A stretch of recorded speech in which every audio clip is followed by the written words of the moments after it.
ये है इनकी साढ़े साती का जो प्रकोप होता है वो तीन राशि पर ही होता है, एक पे जहाँ बैठते हैं और आगे वाली पीछे वाली राशि पर। अच्छा। और लेकिन जो ढैया है वो चौथी राशि पर आती है, जो रहेगी सिंह राशि पर और धनु राशि पर, जो इनकी ढैया रहेगी। इससे शनिदेव हाय हेलो रोज करेंगे, डेली होता रहेगा। वो मेष राशि है, वो तो स्वयं भगवान जी की राशि है, हनुमान जी की राशि है।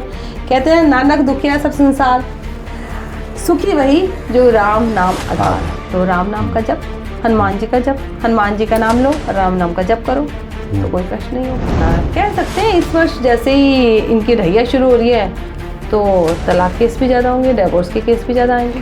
तो कौन कौन सी राशियां हैं जो ज़्यादा उससे परेशानी में रहेगी? जहाँ मीन में है, आपने कहा कि आगे मीन राशि वाले अपना हनुमान जी की पूजा आराधना करें और हनुमान चालीसा का पाठ करें, वचन बाण का पाठ करें और मंगलवार को हनुमान मंदिर जाएं, उन्हें चोला चढ़ाएं, उन्हें कोई कष्ट नहीं होगा। जय सिया राम। भगवान शनि को न्यायप्रिय कहा गया है कि वो न्याय के देवता है और लोग उनकी टेढ़ी नज़र से बहुत डरते भी हैं, भयभीत हो जाते हैं लोग। भगवान शनि का नाम जैसे ही सामने आता है लोगों की कपकपी छूट जाती है, पसीने आने लगते हैं।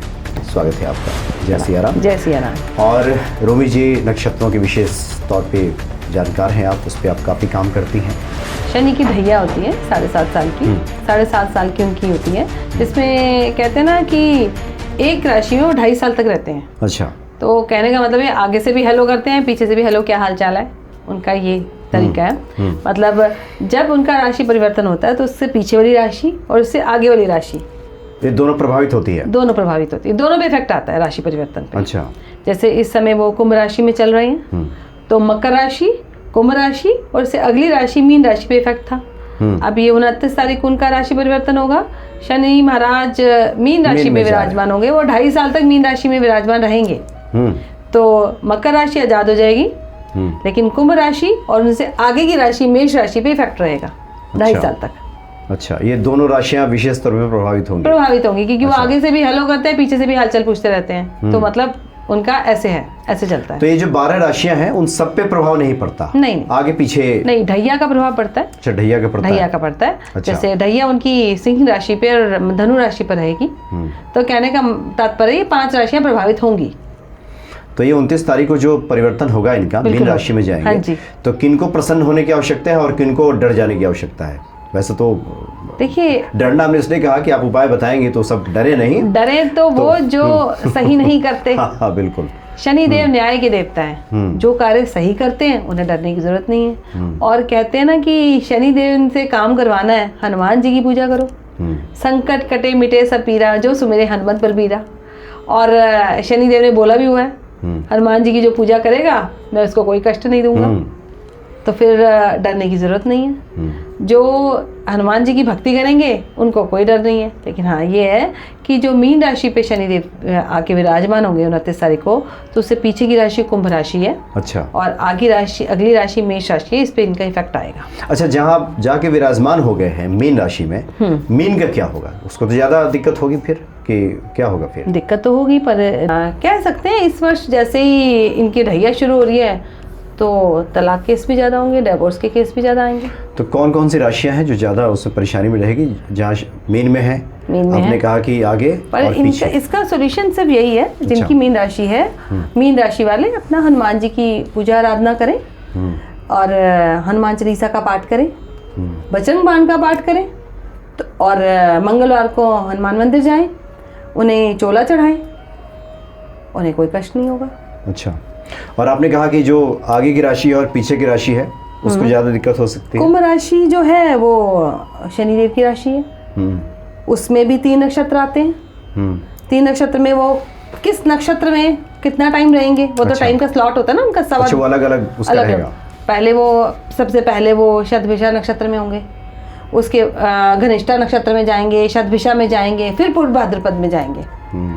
शतभिषा नक्षत्र राहु का नक्षत्र है, उनका मित्र फ्रेंडली है, कंफर्टेबल रहेंगे। और जैसे ही वो पूर्व भाद्रपद नक्षत्र में जाएंगे तो पूर्व भाद्रपद नक्षत्र का मतलब है सेवा, क्योंकि ये नक्षत्र हमसे सेवा मांगता है। ये वैसे जुपिटर का वो नक्षत्र बृहस्पति देव का, इसके जो हैं देव बृहस्पति देव है, लेकिन ये सेवा चाहते हैं, सेवा बांटना। अगर इंसान अपनी जो बांटने की रखेगा कि नहीं मुझे अपना लोग मजदूरों की सेवा करनी है, उन्हें चाहे पानी ही बांटो, मतलब एक तरह से हमें कहीं ना कहीं गलत कार्य नहीं करना। मतलब जो भी हमारी सामर्थ्य है, जिसमें हमारी योग्यता उतना उसमें बांटे। जरूरी नहीं तुम्हें ये पानी बांटना है या खाना ही बांटना, नहीं। जो इंटेलिजेंट बुद्धि जिसके पास है वो अपनी विद्या का दान कर सकता है, विद्या बांट सकता है। गुरु है, गुरु अपने शब्द कहते हैं ना, वो जिनकी वाणी बहुत अच्छी होती है तो उनकी शब्दावली बहुत अच्छी होती है, तो वो लोगों को अपने विचार दे सकते हैं। और जिनकी जो कई लोग कहते हैं ना, कई महान व्यक्ति पैदा होते हैं, बहुत अच्छा भाषण देते हैं, हमें दिशा निर्धारित करते हैं। गुरु है तो गुरु बन के हमें दिशा बता सकते हैं।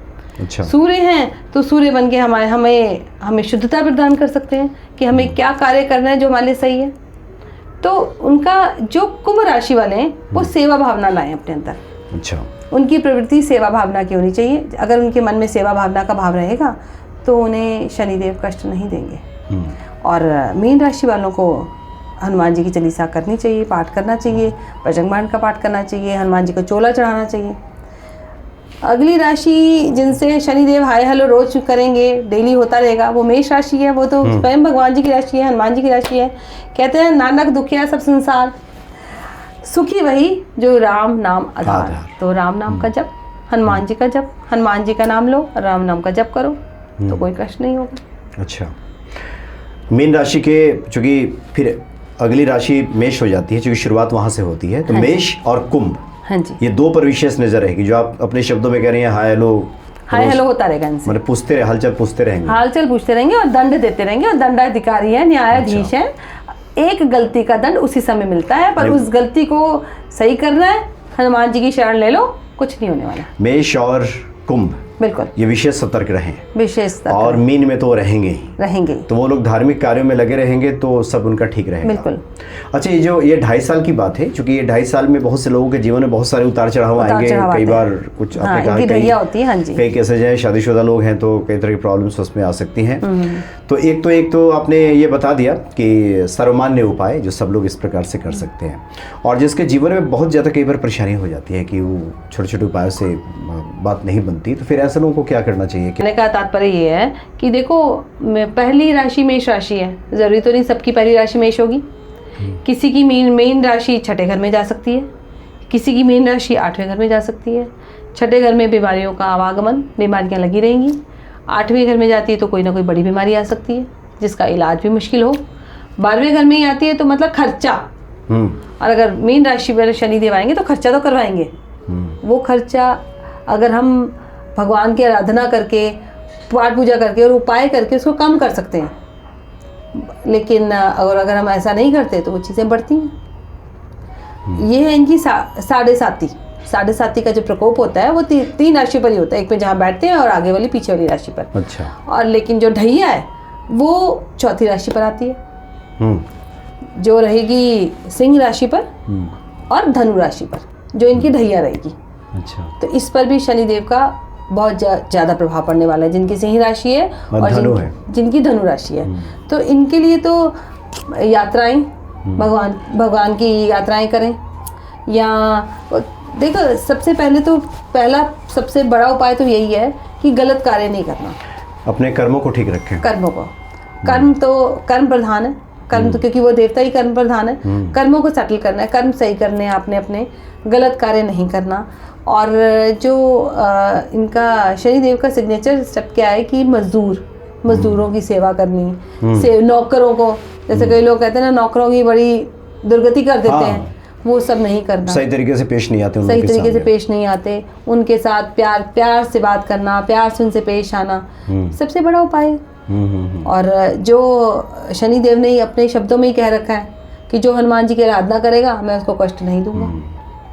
हनुमान जी के साधना में जो लोग रहेंगे, हाँ, उनके लिए सब अच्छा रहेगा। जो लोग हनुमान जी के सानिध्य में रहेंगे, उनकी आराधना करते रहेंगे, उनकी पूजा पाठ करेंगे, उन्हें शनिदेव के कष्ट नहीं मिलेंगे। और बाकी की जो बची हुई राशियां हैं उन पे लगता है कि सब उतना कोई खास इसका खास ज्यादा नहीं, उन पे कोई प्रभाव नहीं पड़ने वाला। वही ये 5 राशि हैं जिन पे प्रभाव रहेगा और बाकी राशि पे प्रभाव नहीं रहेगा। तो शनि का जो राशि परिवर्तन हो रहा है उससे बहुत भयभीत होने की आवश्यकता नहीं है। नहीं, आप उसको ठीक कर सकते हैं। और जिन जिन राशियों पे इसका बुरा प्रभाव पड़ेगा आपने बता दिया है बहुत विस्तार से, वो लोग ऐसे उपाय करें और अपने जीवन को मंगलमय बनाएं। बहुत बहुत धन्यवाद आपका। थैंक यू जी। जिसको मेरी बात अच्छी लगी हो और या कोई प्रश्न हो तो मुझसे कमेंट में प्रश्न पूछ सकता है। नेक्स्ट पॉडकास्ट में मैं उसके जवाब ज़रूर दूंगी। और लाइक और सब्सक्राइब भी कर सकते हैं। धन्यवाद। जय श्री राम। जय श्री राम।